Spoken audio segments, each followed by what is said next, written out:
Bismillah ar-Rahman ar-Rahim. Wassalamu alaikum wa rahmatullah. Welcome to Muslim Chronicle. I am your host Ashraf Zaghloul.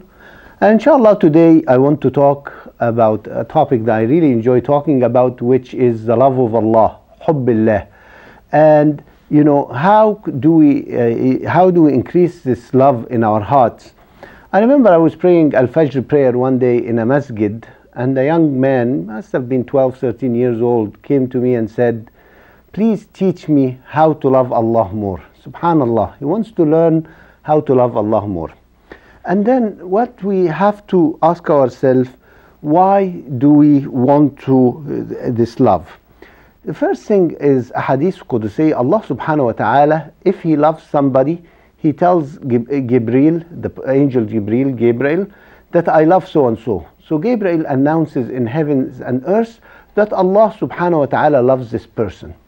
So what happens when Gabriel announces it? Everything in the universe starts loving this person, and it says, وَيُكْتَبْ لَهُ الْقُبُولِ.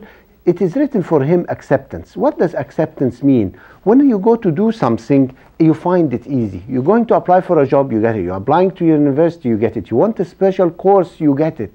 This is acceptance. So when Allah subhanahu wa ta'ala loves somebody, everybody loves this person, and he has the acceptance. And when I say everybody, it's animals, it's the creatures, it's everything around you. Everything becomes so easy. Subhanallah.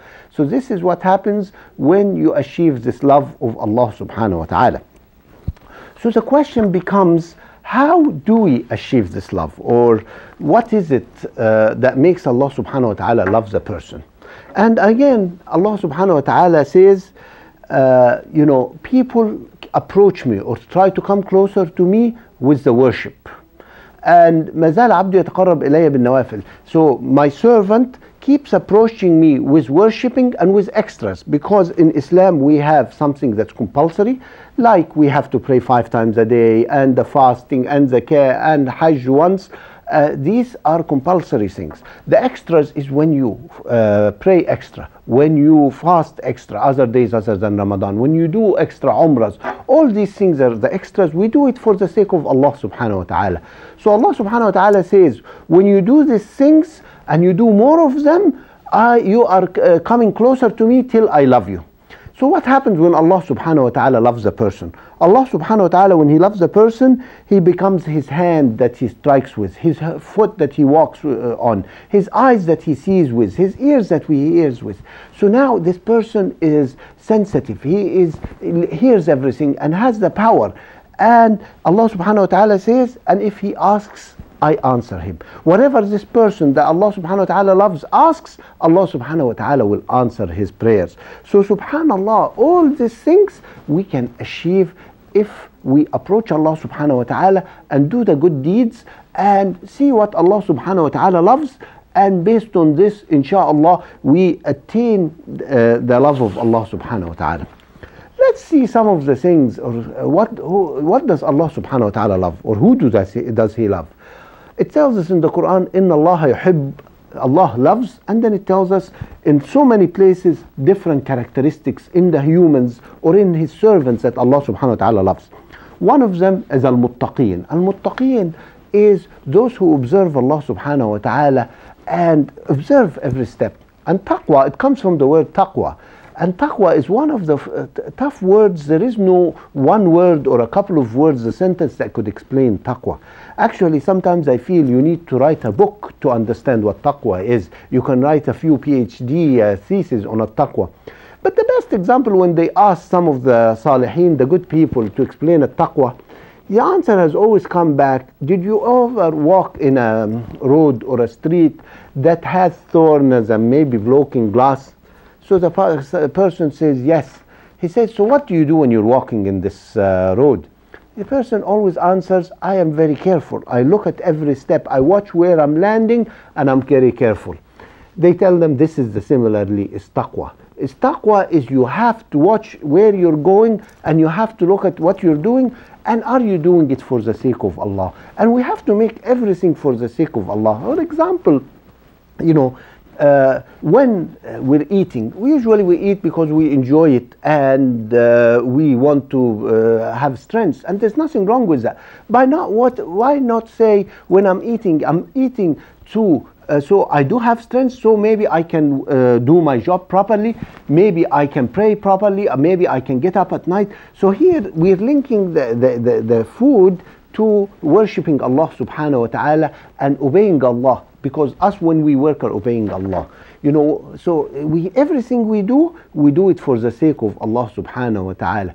And Rasul sallallahu alayhi wa sallam gives us an example of this, saying even if you put some food in the mouth of your spouse, you get rewarded for it. Because if you do it for the sake of Allah and you do it because you love each other, this you get a reward. Subhanallah. So the first group of people that Allah subhanahu wa ta'ala loves is al-muttaqeen, those who observe Allah. The next group is al-muhsinin, and comes from the word muhsin, those who ihsan is a tough word again to explain. Ihsan is being charitable, being good. It's really the best way to explain ihsan is that constant improvement. And if you are muhsin in your money, means you give charity, so you have taken care of your money and you dealt with your money well. But muhsinin deals with everything in the world. It's that constant improvement, to try to improve in everything we do, to try to do it better. And that's where in the Quran it tells us, Inna Allah yuhibbul muhsinin. Allah subhanahu wa ta'ala loves those who are muhsins and keep trying to improve things. And that's what the world and the universe is. You look at mankind since the creation of Adam alayhi salam till today, and look at how much advancement. And all this, what happens? Because of al-muhsinin, those who work and do and achieve and get things done. The third group of people Allah subhanahu wa ta'ala loves as-sabirin, those who are patient. And patience is very important, because you know, anything that happens to us, we have to understand that it is from Allah subhanahu wa ta'ala, and we be patient and we accept it. So the reward of patience is very important. So we be patient rather than get angry, get upset, have temper. We have to learn to be patient, and remember that Allah subhanahu wa ta'ala yuhibbu sabirin, loves the patient. And the next group is al-mutawakkilin. Allah subhanahu wa ta'ala loves those. Tawakkul is relying on Allah subhanahu wa ta'ala. So when you're going out from home, you say tawakkaltu ala Allah. Actually, I rely on Allah. I realize that everything is from Allah. So here we are at every moment relying and depending on Allah. It doesn't mean that we don't do our job. We do our job, but we know that Allah subhanahu wa ta'ala is with us to help us and support us. And this is al-mutawakkilin. The next group is the tawabin, those who constantly ask Allah subhanahu wa ta'ala to forgive them.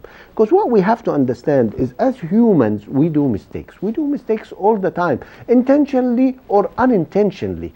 And the best thing to cover this, to ask Allah subhanahu wa ta'ala to forgive us, to do tawbah ilallah, and to ask for forgiveness. So it's constant thing to ask for forgiveness, to ask for tawbah, and inshallah may Allah subhanahu wa ta'ala forgive us all. The next group of people that Allah subhanahu wa ta'ala loves is al-muqsitin. Al-muqsitin, those who are just and fair. Because as we know, in life it's hard to be just and fair. Even if you look at your children, sometimes if you ask your children, they will tell you, my parents favor this sibling over other siblings. It's one of these things that's inhuman. In human beings, you know, sometimes we love somebody more than other. So even in the one family, it's hard to be as just as and fair. So here Allah subhanahu wa ta'ala loves al-muqsitin, because we have to be just and fair in everything. With our family, whenever we have a job, we have to do our job good, and we have to contribute, and we have to be there on time and put extra, because we have to be part of it. So al-muqsitin is those that give everything it's the right amount of effort and be as just as and fair as they can.